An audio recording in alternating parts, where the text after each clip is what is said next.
Hey guys, it's Jen with Mother Time, and today I'm going to show you how to take this Dollar Tree bat and turn it into something spooktacular. First, I removed the tinsel body off of the wing.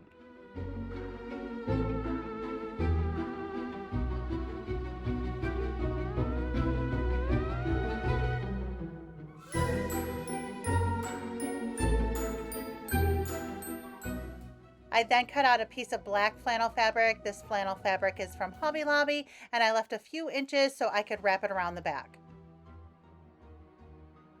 Now I'm going to wrap it with the fabric, attaching it to the back with hot glue.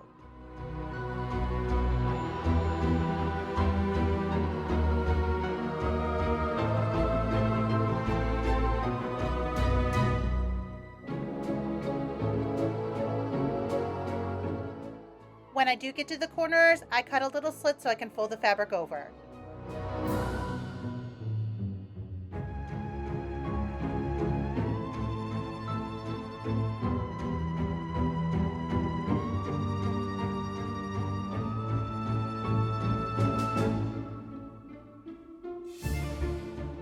Next, I'm going to attach the body back onto the wing with hot glue.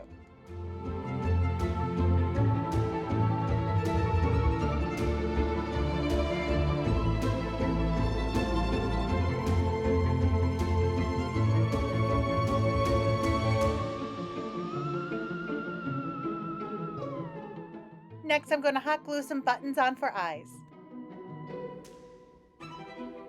To give Mr. Batty a distressed look, I spray it with some spray glue, sprinkle it with cinnamon, and then dust the cinnamon off with a paintbrush, and then I will spray more spray glue on top to seal it in.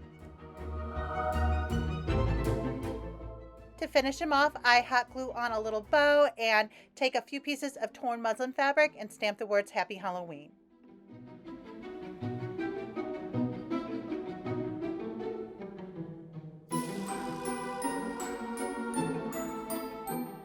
You can also check out the blog post on how I made this on mothertime.com. And for more inspo, make sure you're following me over on Instagram at mothertime. Thanks guys for watching, and I will see you in the next video.